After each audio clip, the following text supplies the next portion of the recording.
newspapermen meet such interesting people. They know the lowdown, now it can be told. I'll tell you quite reliably off the record about some charming people I have known. For I meet politicians and grafters by the score, killers plain and fancy, it's really quite a bore. Oh, newspapermen meet such interesting people. They wallow in corruption, crime and gore. Ting-a-ling-ling, city desk, full the press, extra, extra, read all about it, it's a mess, meets the test. The Media Project gives you a half-hour of commentary and analysis of what's going on in the news media, and we hope to provide some enlightenment as well as some entertainment during this next half hour. I'm Rex Smith, the former editor of the Times-Union, here with my veteran journalistic colleagues, Judy Patrick, the former editor of the Daily Gazette, and Barbara Lombardo, formerly executive editor of the Saratogian and the Record of Troy, and Ian Pickus, the news director of WAMC and Northeast Public Radio. Here we are. You doing okay? Good to be back, and I'm disappointed I was not hired to be the Taylor Swift reporter for Gannett, so here I am. Come on. Who would be good at that job? Any of you? Are you a Swiftie? You know what? I could try to do anything. Yeah. I like that answer. Well, it's absolutely true. You know, back in the 40s, a guy named Turner Catledge was the managing editor of the New York Times, and he said you could take a great general assignment reporter and plop him down on the face of the moon and tell him to file a story by 5 p.m., and he would be able to do that. Now, that was, of course, before anybody thought we were going to actually land on the moon, but that is actually true. You expect that of reporters, don't you?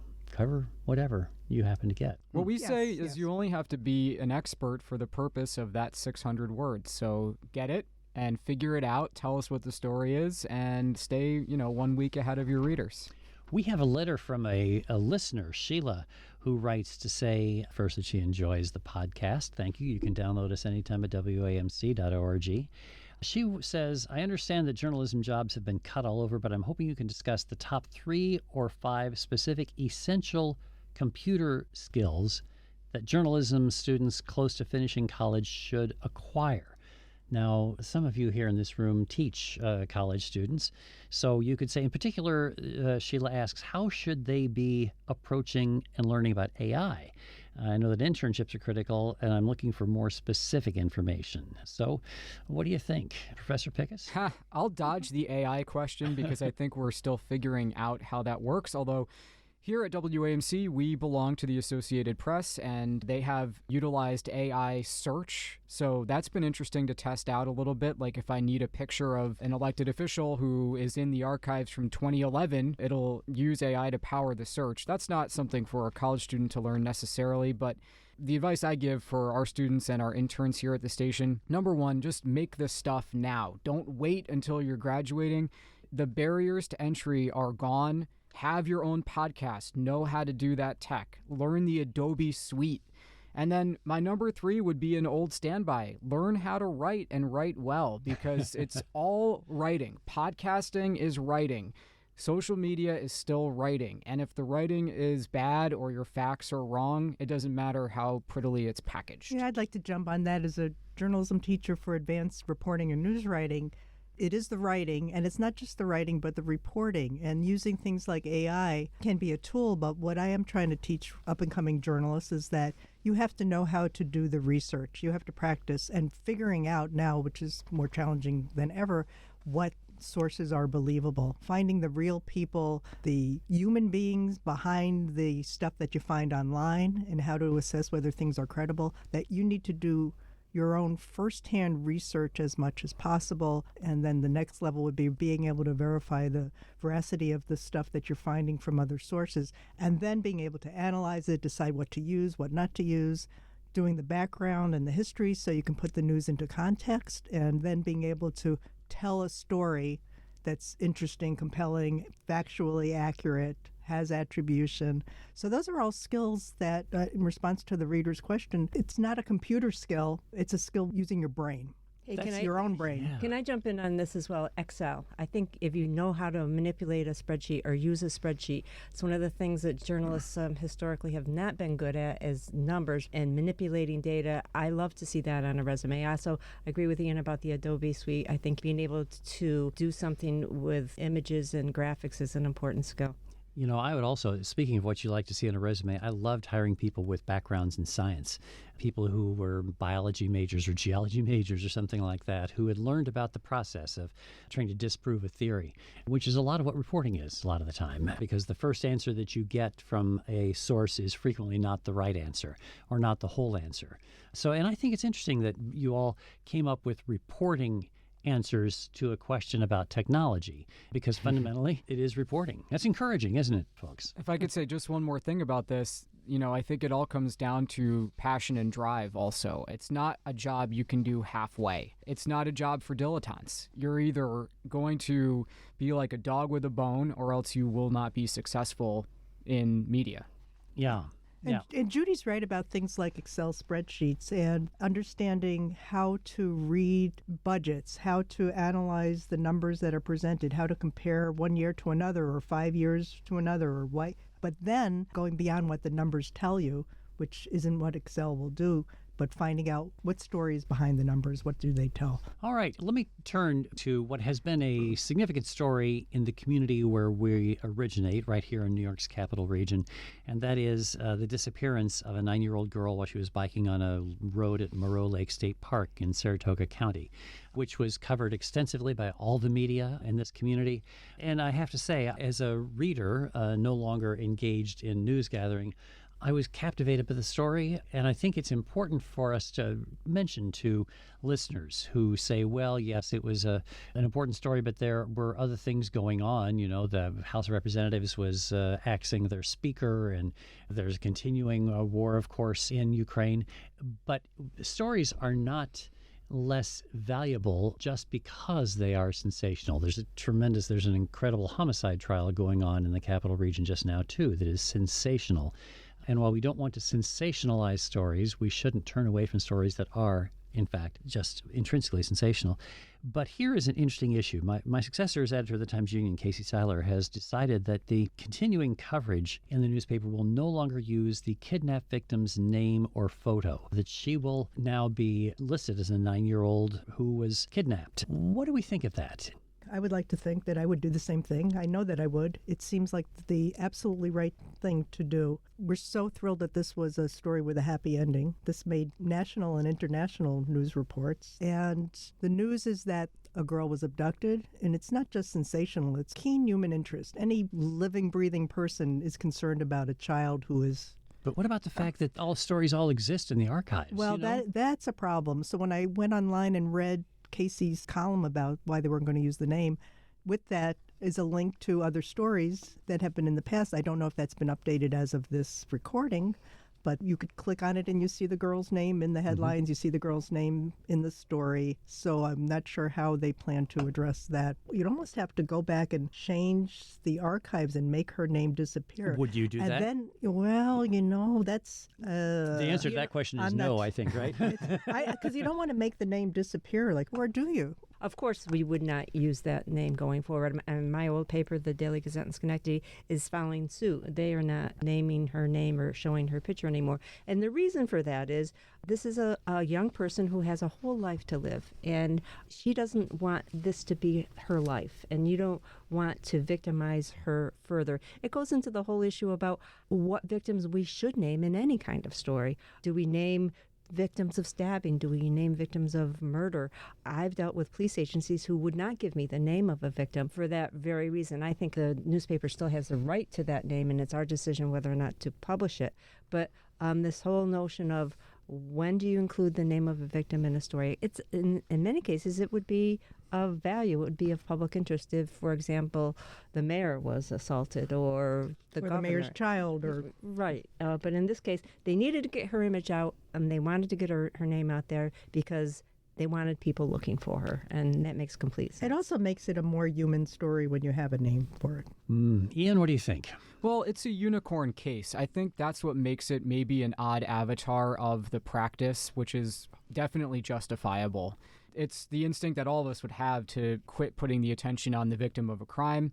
But in this case, it was an international story with a lot of drama, a last-minute rescue, and I think you're not going to be able to get that genie back in the bottle. You'll Google her name 20 years from now, and this case will pop up most likely.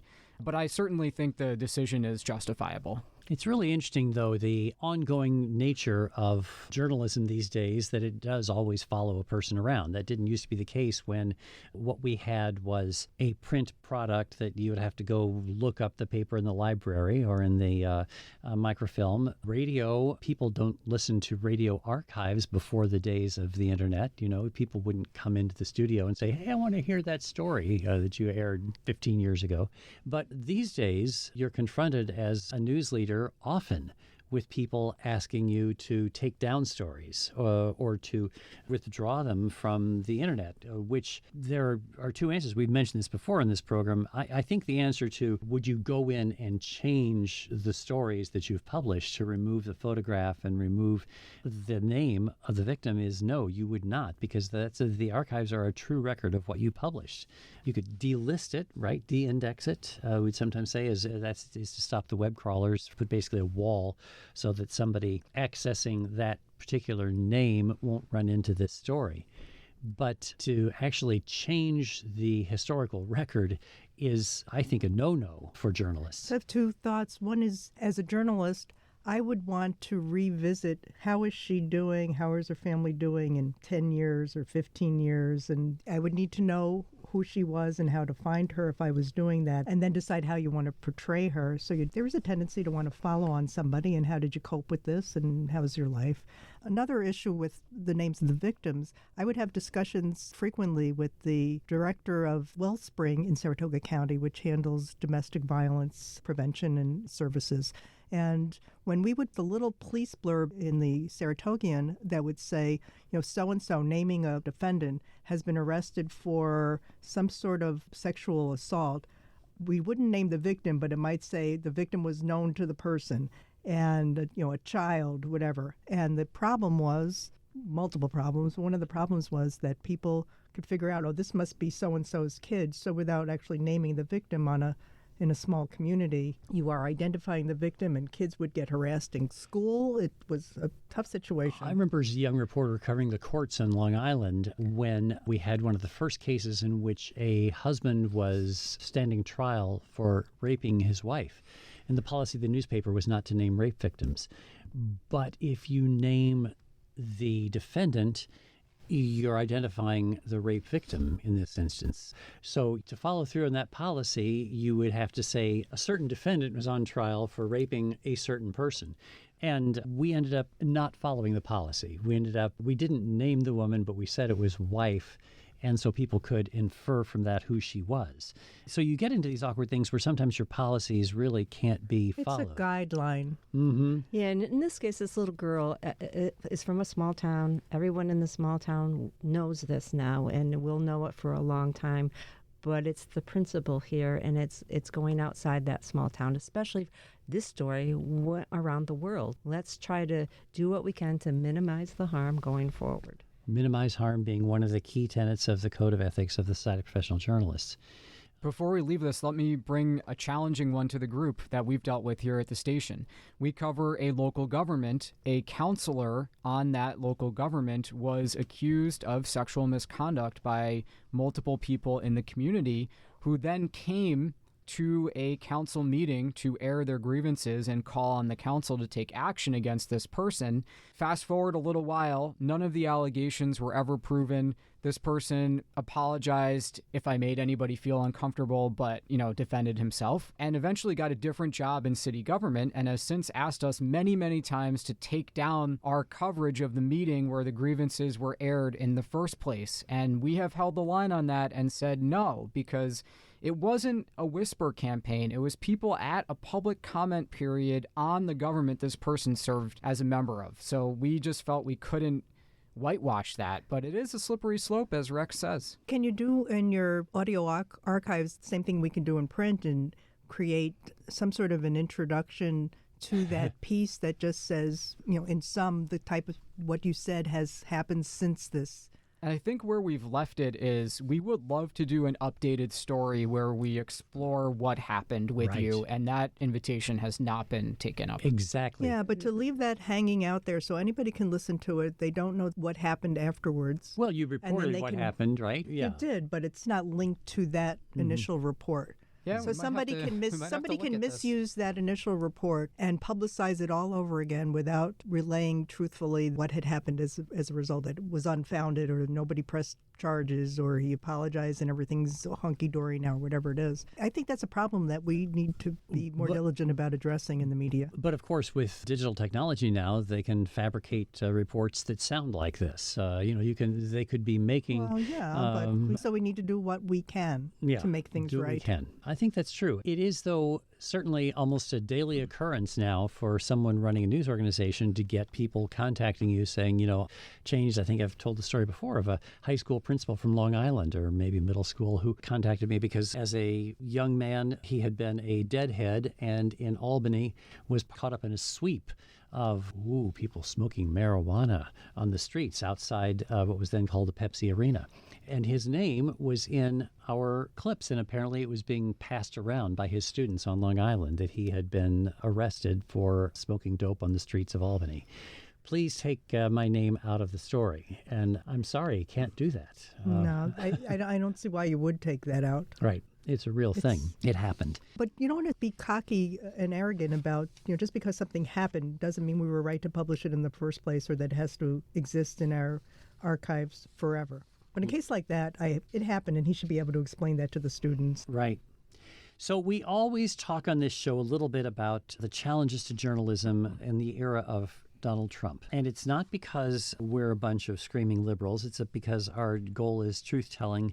And the fact of the matter is we have difficulties that we continually confront by the leading candidate for president on the Republican ticket, who is not truthful in such a number of ways. And this has been confirmed over and over, most recently in an interview with John Kelly, the longest-serving White House chief of staff under Donald Trump.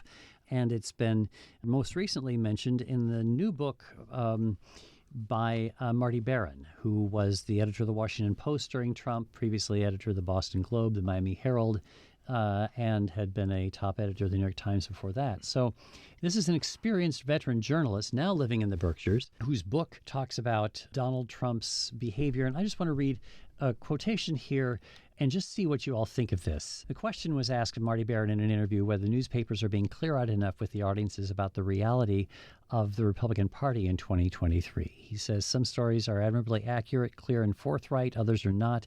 The important thing is that the stories make absolutely clear what's true and what's false, giving those proper weight, and that we show the public the evidence.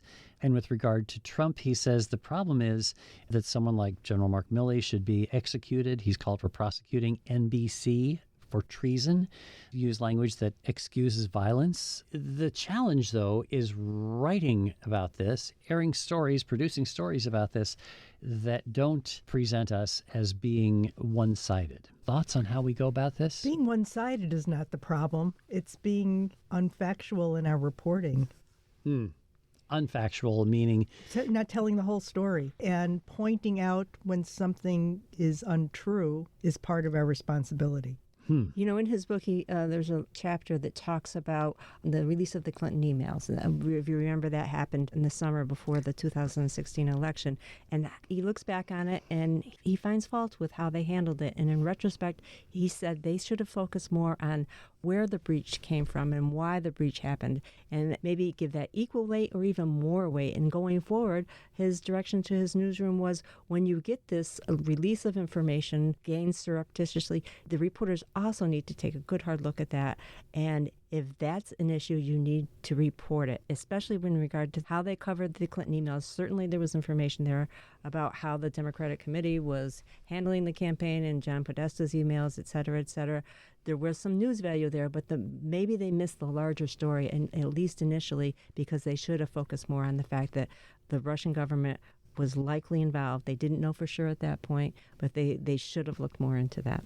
This whole book takes a good hard look at what they did at the Washington Post in those years, and he has regrets. You're noting also that there is a part in the book where he reveals a secret dinner with Donald Trump that he and the publisher of the Washington Post went to just before Trump took office? No, it was while he was in office. It was at the White House, and it was Jeff Bezos, the owner of the Washington Post, went as well. No one knew about this dinner meeting, not even his newsroom, until the publication of this book.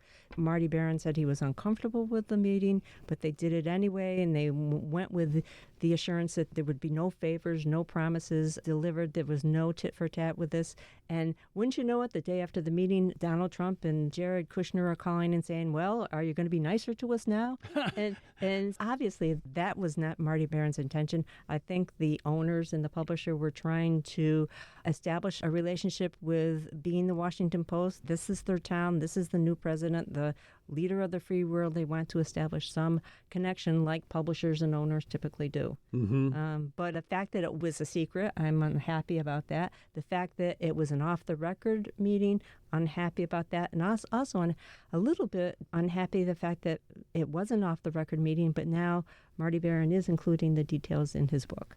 I'm glad he's finally including it. I'm disappointed that dinner happened and that it was never reported. I think it's understandable if you are in those positions and you get a call from the president inviting you to dinner. You probably have to go, I would think. Let me tell you something that stuck out to me from the Marty Baron book tour, and this is someone I have so much respect for, really. But when they were trying to figure out the new motto for the Washington Post, "Democracy dies in darkness," Dun, dun, dun. said, look, we're not at war with the administration. It's our job to cover them. And, frankly, the administration was at war with you. Whether you want to take that bait or not, this was, I think, the key difference in the Trump years. They were on offense against the press from day one, and they weren't playing by the same rules as the press traditionally was playing by. And it's by nature an oppositional relationship. We're going to find out what you're doing, and we're going to fact check you. And that's the case for any White House and any Washington Post regime.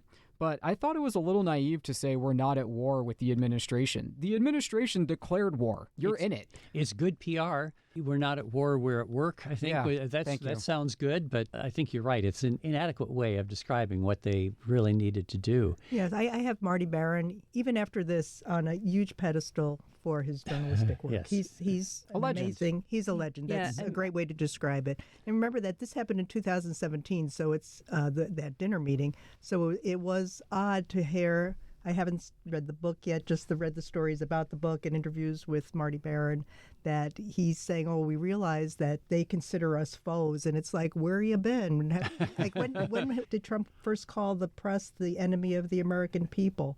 I want to go back to something that I believe I heard from you former editors, that you were upset that he had an off-the-record meeting with the president. Do you think there's not an opportunity for editors to do off-the-record conversations, to have, in effect, secret conversations sometimes with people who are big in the news? Yeah, I don't like it. Before the State of the Union every year, there's this tradition where the big anchors always go and have a luncheon meeting with the president and get the download on what's going to happen.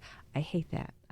Because what these off-the-record meetings are trying to do is skew the coverage one way or the other. They're trying to get some influence over how things happen. Telling me something when I was an editor and not me being able to tell my reporters or my readers does me no good. So it depends on the content of the conversation. So there is value, and I think Ian was alluding to this, there's value in the leaders of organizations sitting down and talking to each other and getting to know each other as human beings, and that there's going to be times when they are going, by the very nature of their jobs, be adversarial. But they also have some common interests. They might have the good of the community involved, or whatever. So just to get to know each other a bit as people, that can increase trust, perhaps.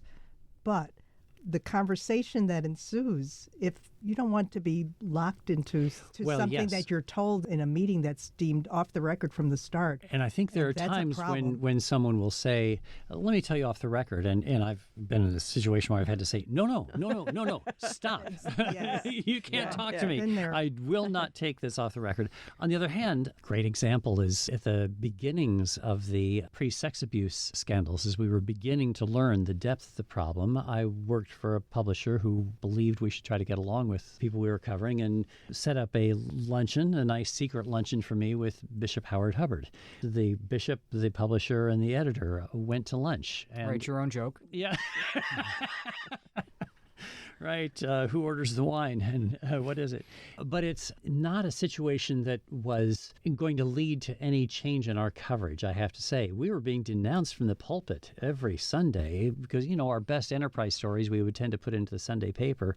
And so on Sunday mornings, you have these stories about Catholic priests, and that sort of shocks those who go into the pulpit. But I don't think it was wrong. Of course, I'm saying this now 15 years later. I don't think it was wrong to go into the meeting to hear the bishop's agony, which he was presenting at the time. Yet we did not get, until many years later, a full accounting of what was actually going on, of how priests have been transferred to cover up basically their behavior. But it's just an interesting thing. I think you sometimes take these secret meetings and have these quiet conversations in the interest of, as you say, getting to know the individuals, understanding, having empathy, but it doesn't affect your journalistic judgment, hopefully. You still have to be able to stab them in the heart if you need to. Yeah. Metaphorically. And in Marty Barron's defense, he didn't really want to go to this meeting. It's very clear from his writing. And let's hope he's articulate, has strong positions. He's got a lot of experience. I hope he continues to advocate in favor of not both sides journalism, but to ask critical questions, to raise these critical issues going forward. I hope it's more than a book tour is what I'm saying. Great. All right, with that, we are out of time here. The really fascinating half-hour conversation. Ian Pickus of WAMC, Barbara Lombardo, and Judy Patrick and Rex Smith here, longtime editors. And we're thankful to our producer, David Gastina, for bringing us together, and to you folks for joining us once again this week on The Media Project. Actors upon a living stage now, newspapermen are such interesting people. When they know they've got a people's fight to wage, ting-a-ling-a-ling, newspaper guild, got a free new world to build. Meet the people, that's a thrill, all together fits the bill. The Media Project is a national production of WAMC, Northeast Public Radio. This week's projectors include former Times Union editor and current Substack columnist of the Upstate American, Rex Smith, Judy Patrick, former editor of the Daily Gazette and vice president for editorial development for the New York Press Association, Barbara Lombardo, the former editor of the Saratogian and a journalism professor at the University at Albany, and WAMC news director Ian Pickus. You can listen to The Media Project anytime at WAMCpodcast.org or anywhere you get your podcast. I'm your producer, David Gastina. Thanks for listening. It could be prostitution, I don't know. Ting-a-ling-a-ling, circulation, ting-a-ling-a-ling, advertising, get those readers, get that payoff. What a headache, what a mess. Oh, publishers are such interesting people. Let's give 3 cheers for freedom of the press.